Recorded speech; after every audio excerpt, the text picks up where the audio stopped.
ಸಂಖ್ಯಾಕಾಂಡ ಅಧ್ಯಾಯ 21. ಇಸ್ರಾಯೇಲರು ಅತಾರಿಮ್ ಮಾರ್ಗವಾಗಿ ಬರುತ್ತಿದ್ದಾರೆಂದು ನೆಗೆಬಿನಲ್ಲಿ ಕಾನಾನ್ ನಾಡಿನ ದಕ್ಷಿಣ ಪ್ರಾಂತ್ಯದಲ್ಲಿದ್ದ ಕಾನಾನ್ಯನಾದ ಅರಾದ್ ಪಟ್ಟಣದ ಅರಸನು ಕೇಳಿದನು. ಅವನು ಇಸ್ರಾಯೇಲರ ಮೇಲೆ ಯುದ್ಧ ಮಾಡಿ ಕೆಲವರನ್ನು ಸೆರೆ ಹಿಡಿದನು. ಇಸ್ರಾಯೇಲರು ಸರ್ವೇಶ್ವರನಿಗೆ ಹರಕೆ ಮಾಡಿಕೊಂಡರು, ನಾವು ಈ ಜನರನ್ನು ಜಯಿಸುವಂತೆ ಅನುಗ್ರಹಿಸಿದರೆ ಅವರ ಗ್ರಾಮಗಳನ್ನು ಪೂರ್ಣ ಹಾಳು ಮಾಡಿ ಸರ್ವೇಶ್ವರರಾದ ನಿಮಗಾಗಿಯೇ ಮೀಸಲಿಡುತ್ತೇವೆ ಎಂದರು. ಸರ್ವೇಶ್ವರ ಅವರ ಪ್ರಾರ್ಥನೆಯನ್ನು ಆಲಿಸಿದರು. ಅವರು ಆ ಕಾನಾನ್ಯರನ್ನು ಜಯಿಸುವಂತೆ ಮಾಡಿದರು. ಇಸ್ರಾಯೇಲರು ಆ ಜನರನ್ನು ಅವರ ಗ್ರಾಮಗಳನ್ನು ನಿಶ್ಶೇಷವಾಗಿ ನಾಶ ಮಾಡಿಬಿಟ್ಟರು. ಈ ಕಾರಣ ಆ ಪ್ರದೇಶಕ್ಕೆ ಹೋರ್ಮಾ ಎಂದು ಹೆಸರಾಯಿತು. ಇಸ್ರಾಯೇಲರು ಹೋರ್ ಬೆಟ್ಟದಿಂದ ಹೊರಟು ಎದೋಮ್ಯರ ನಾಡನ್ನು ಸುತ್ತಿಕೊಂಡು ಹೋಗುವುದಕ್ಕೆ ಕೆಂಪು ಕಡಲಿನ ಮಾರ್ಗವಾಗಿ ಪ್ರಯಾಣ ಮಾಡಿದರು. ಈ ಮಾರ್ಗದ ಆಯಾಸದಿಂದ ಅವರಿಗೆ ಬೇಸರವಾಯಿತು. ಆಗ ಅವರು ದೇವರಿಗೂ ಮೋಶೆಗೂ ವಿರುದ್ಧ ಮಾತನಾಡತೊಡಗಿದರು. ನೀವು ನಮ್ಮನ್ನು ಈ ಮರಳುಗಾಡಿನಲ್ಲಿ ಕೊಲ್ಲಬೇಕೆಂದು ಈಜಿಪ್ಟ್ ದೇಶದಿಂದ ಕರೆದುಕೊಂಡು ಬಂದಿರೋ? ಇಲ್ಲಿ ಆಹಾರವಿಲ್ಲ, ನೀರೂ ಇಲ್ಲ. ಈ ನಿಸ್ಸಾರವಾದ ಆಹಾರವನ್ನು ತಿಂದು ತಿಂದು ನಮಗೆ ಬೇಸರವಾಗಿದೆ ಎಂದು ಹೇಳತೊಡಗಿದರು. ಅದಕ್ಕೆ ಸರ್ವೇಶ್ವರ ವಿಷಸರ್ಪಗಳನ್ನು ಅವರ ನಡುವೆ ಬರಮಾಡಿದರು. ಅವು ಆ ಜನರನ್ನು ಕಚ್ಚಿದವು. ಬಹುಜನ ಸತ್ತು ಹೋದರು. ಆಗ ಜನರು ಮೋಶೆಯ ಬಳಿಗೆ ಬಂದು, ನಾವು ನಿಮಗೂ ಸರ್ವೇಶ್ವರನಿಗೂ ವಿರುದ್ಧ ಮಾತನಾಡಿ ದೋಷಿಗಳಾದೆವು. ಈ ಸರ್ಪಗಳು ನಮ್ಮನ್ನು ಬಿಟ್ಟು ತೊಲಗುವಂತೆ ಸರ್ವೇಶ್ವರನನ್ನು ಪ್ರಾರ್ಥಿಸಿ ಎಂದು ಬೇಡಿಕೊಂಡರು. ಮೋಶೆ ಜನರ ಪರವಾಗಿ ಪ್ರಾರ್ಥಿಸಿದನು. ಸರ್ವೇಶ್ವರ ಅವನಿಗೆ, ನೀನು ಕಂಚಿನಿಂದ ವಿಷಸರ್ಪದ ಆಕಾರವನ್ನು ಮಾಡಿಸಿ ಧ್ವಜಸ್ತಂಭದ ಮೇಲೆ ಎತ್ತಿ ನಿಲ್ಲಿಸು. ಸರ್ಪಗಳಿಂದ ಗಾಯಗೊಂಡ ಪ್ರತಿಯೊಬ್ಬನು ಅದನ್ನು ನೋಡಿ ಬದುಕಿಕೊಳ್ಳುವನು ಎಂದು ಆಜ್ಞಾಪಿಸಿದರು. ಅಂತೆಯೇ ಮೋಶೆ ಕಂಚಿನಿಂದ ಸರ್ಪದ ಆಕಾರವನ್ನು ಮಾಡಿಸಿ ಧ್ವಜಸ್ತಂಭದ ಮೇಲೆ ಇಡಿಸಿದನು. ಸರ್ಪಗಳಿಂದ ಗಾಯಗೊಂಡವರಲ್ಲಿ ಯಾರು ಆ ಕಂಚಿನ ಸರ್ಪವನ್ನು ಲಕ್ಷ್ಯವಿಟ್ಟು ನೋಡಿದರೋ ಅವರೆಲ್ಲರೂ ಬದುಕಿಕೊಂಡರು. ತರುವಾಯ ಇಸ್ರಾಯೇಲರು ಅಲ್ಲಿಂದ ಹೊರಟು ಓಬೋತಿನಲ್ಲಿ ಇಳಿದುಕೊಂಡರು. ಓಬೋತಿನಿಂದ ಹೊರಟು ಮೋವಾಬ್ ನಾಡಿನ ಪೂರ್ವ ದಿಕ್ಕಿನ ಮರುಭೂಮಿಯಲ್ಲಿ ಇಯೇ ಅಬಾರೀಮಿನಲ್ಲಿ ಇಳಿದುಕೊಂಡರು. ಅಲ್ಲಿಂದ ಹೊರಟು ಜೆರೇಬ್ ಕಣಿವೆಯಲ್ಲಿ ಇಳಿದುಕೊಂಡರು. ಅಲ್ಲಿಂದ ಹೊರಟು ಆರ್ನೋನ್ ಹೊಳೆಯ ಆಚೆ ಕಡೆಯಲ್ಲಿ ಇಳಿದುಕೊಂಡರು. ಆರ್ನೋನ್ ಹೊಳೆ ಅಮೋರಿಯರ ಪ್ರದೇಶದಿಂದಾಚೆ ಇರುವ ಮರುಭೂಮಿಯಲ್ಲಿ ಮೋವಾಬ್ಯರಿಗೂ ಅಮೋರಿಯರಿಗೂ ನಡುವೆ ಇದ್ದು ಮೋವಾಬ್ಯರ ಎಲ್ಲೆಯಾಗಿದೆ. ಅದನ್ನು ಉಲ್ಲೇಖಿಸುತ್ತಾ ಸರ್ವೇಶ್ವರನ ವಿಷಯ ಎಂಬ ಗ್ರಂಥ ಹೀಗೆನ್ನುತ್ತದೆ.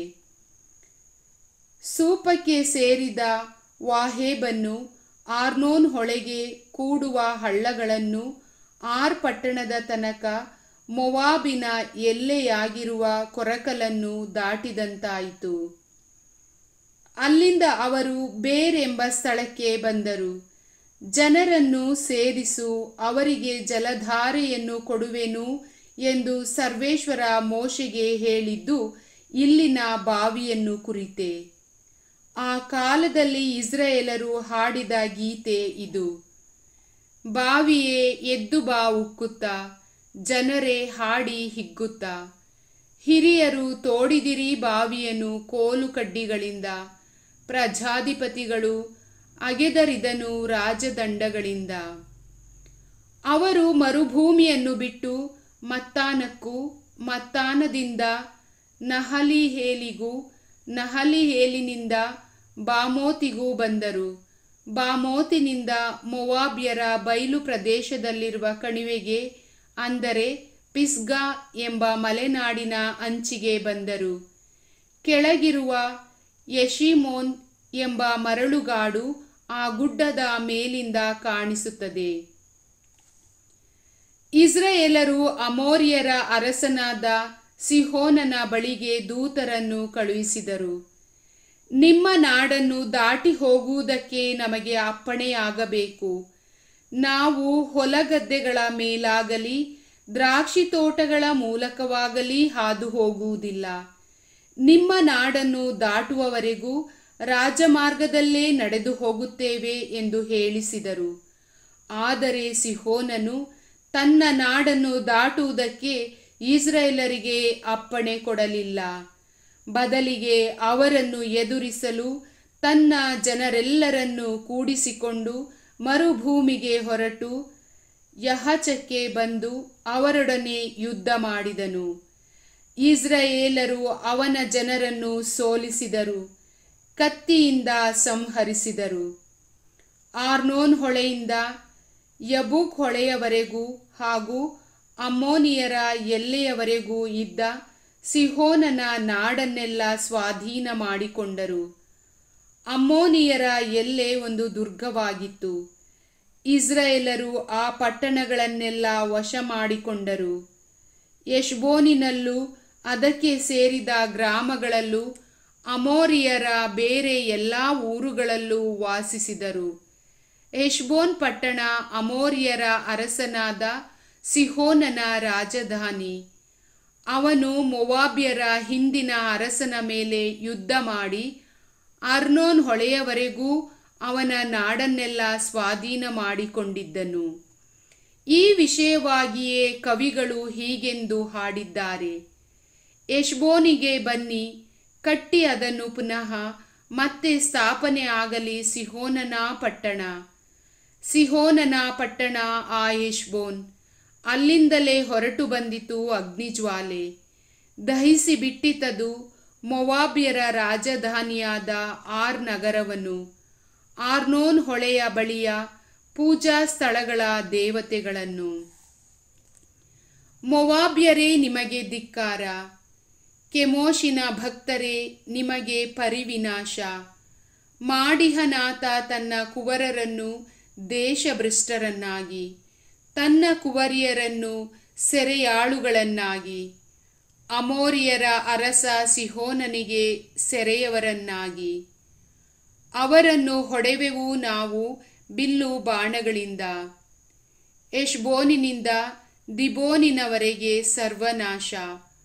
ಹಾಳು ಮಾಡಿದೆವು ಮೆದೆಬಾ ಊರಿನ ನೆರೆಯಲ್ಲಿರುವ ನೋಫಾಹದ ತನಕ. ಹೀಗೆ ಇಸ್ರಾಯೇಲರು ಅಮ್ಮೋನಿಯರ ನಾಡಿನಲ್ಲಿ ವಾಸ ಮಾಡುವಂತಾಯಿತು. ಬಳಿಕ ಮೋಶೆ ಯಗ್ಜೇರನ್ನು ನೋಡಿ ಬರಲು ಗೂಢಚಾರರನ್ನು ಕಳುಹಿಸಿದನು. ಇದಾದ ಬಳಿಕ ಇಸ್ರಾಯೇಲರು ಅದರ ಗ್ರಾಮಗಳನ್ನು ವಶಪಡಿಸಿಕೊಂಡು ಅಲ್ಲಿದ್ದ ಅಮೋರಿಯರನ್ನು ಹೊರಡಿಸಿಬಿಟ್ಟರು. ಇಸ್ರಾಯೇಲರು ಹಿಂತಿರುಗಿ ಬಾಷಾನಿನ ಮಾರ್ಗವಾಗಿ ಪ್ರಯಾಣ ಮಾಡಿದರು. ಬಾಷಾನಿನ ಅರಸ ಓಗನು ತನ್ನ ಜನರೆಲ್ಲರೊಡನೆ ಅವರಿಗೆ ವಿರುದ್ಧ ಯುದ್ಧ ಮಾಡಲು ಎದ್ರೈ ಊರಿಗೆ ಹೊರಟು ಬಂದನು. ಸರ್ವೇಶ್ವರ ಮೋಶೆಗೆ, ಅವನಿಗೆ ಭಯಪಡಬೇಡ, ಅವನನ್ನು ಅವನ ಸಮಸ್ತ ಪ್ರಜೆಯನ್ನೂ ನಾಡನ್ನು ನಿನ್ನ ಕೈವಶ ಮಾಡಿದ್ದೇನೆ. ನೀನು ಹೆಷ್ಬೋನಿನಲ್ಲಿ ಅಮೋರಿಯರ ಅರಸ ಸಿಹೋನನಿಗೆ ಮಾಡಿದಂತೆಯೇ ಇವನಿಗೂ ಮಾಡು ಎಂದು ಹೇಳಿದರು. ಹಾಗೆಯೇ ಇಸ್ರಾಯೇಲರು ಅವನನ್ನು, ಅವನ ಮಕ್ಕಳನ್ನು, ಅವನ ಜನರೆಲ್ಲರನ್ನು ಒಬ್ಬನನ್ನೂ ಬಿಡದೆ ಕೊಂದು ಅವನ ನಾಡನ್ನು ಸ್ವಾಧೀನಪಡಿಸಿಕೊಂಡರು. ಪ್ರಭುವಿನ ವಾಕ್ಯ.